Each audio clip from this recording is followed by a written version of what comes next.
আজ দোলের দিন দৃষ্টিপাতের বিশেষ পর্ব, যে কারণে দৃষ্টিপাতের প্রথম পর্বে সাধারণত আপনারা যা দেখতে বা শুনতে অভ্যস্ত তার থেকে কিছুটা ছক ভাঙা প্রথম পর্ব হয়েছে, এবং অবশ্যই দ্বিতীয় পর্বেও সেই ছক ভাঙার একটা রেশ থাকবে। কারণ প্রত্যেকের মনেই আজকে কিন্তু দোলের দিন, হোলির দিন, যে ভাষাতেই বলুন, রং লেগেছে। ফলে সেই রং যেমন প্রকৃতিতে রয়েছে, সেই রং কিন্তু মানব সভ্যতার ইতিহাসে রয়েছে, মানব সভ্যতার প্রগতিতে রয়েছে। কেন কথা বলছি? কারণ প্রকৃতি যেমন নানান রঙে মাধুরী ছড়িয়ে আমাদের সামনে ধরা দেয়, ঠিক একই রকমভাবে আমাদের দেশ ভারতবর্ষ, যার বিভিন্ন বৈচিত্র্য রয়েছে, কিন্তু সেই বৈচিত্র্যের মধ্যে ঐক্যের একটি সুর রয়েছে।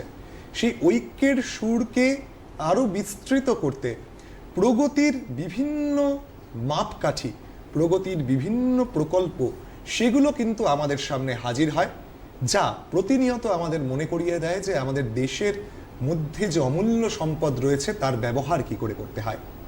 এই গোটা বিষয় নিয়ে আজকে এই দৃষ্টিপাত লাইভের বিশেষ পর্বে আমাদের অতিথি হিসেবে এই মুহূর্তে স্টুডিওয়ে উপস্থিত রয়েছেন Omkar Prasad Ghosh, deputy director general, DGCIS। ওঙ্কারবাবু, আপনাকে আজকের অনুষ্ঠানে স্বাগত। ওঙ্কারবাবু সরকারি আধিকারিক, কিন্তু আজকে সরকারি আধিকারিকের সঙ্গে তার অন্য একটি পরিচয় রয়েছে। তিনি একজন রসিক মানুষ, কাব্যের সঙ্গে, ছন্দের সঙ্গে তার যোগ রয়েছে। কারণ এই উৎসব দোল, হোলি এবং প্রথম পর্বে দৃষ্টিপাতে যেভাবে গানে, কথায় দোল উদযাপনের গোটা বিষয়টায় আমরা একটা অন্য আমেজ তৈরি হয়েছে এই মুহূর্তে স্টুডিওয়, সেইটাই আমরা কিন্তু এই দ্বিতীয় পর্বেও নিয়ে যাব। ওঙ্কারবাবু, সেজন্যে মূল পর্বের কথা শুরু করার আগে অনেকেই তো স্মৃতিচারণ করছিলেন তাদের ছোটবেলার দোল কীরকমভাবে করেছেন। পণ্ডিত তন্ময় বসু তার বিভিন্ন এক্সপিরিয়েন্সের কথা বলছিলেন। খুব ছোট্ট করে এক লাইনে একটু শুনি যে দোল এবং এই হোলি, যে নামেই বলি, আপনার কাছে ঠিক কিভাবে সেটা আসে? না, আমাদের তো কলকাতার মানুষ, তো কলকাতার মানুষের দোলটা যখন শুরু হয় তখন কিন্তু খুব সীমাবদ্ধ একটা জিনিস।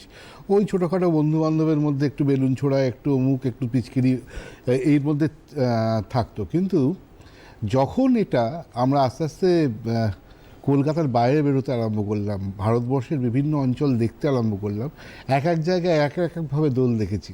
আমরা ছোটোবেলায় ভাবতাম যে হোলি এবং দোল দুটো নিয়ে সংঘাতটা কোথায়, কিন্তু দেখলাম একটা জায়গায় গিয়ে যখন বিহার সংলগ্ন অঞ্চলে গেছি তখন দেখেছি একটা হোলির ওখানে যেভাবে খেলা হয়, 7 দিন ধরে খেলা হয়, সেখানে কাদা, আলকাতরা ইত্যাদি দিয়ে খেলা হয়, কিন্তু শেষ গিয়ে হয় সেই রঙে, এবং সেই রং যখন আসে তার সঙ্গে সেই একই রকম মিষ্টি মুখ, সব কিছুই আসে।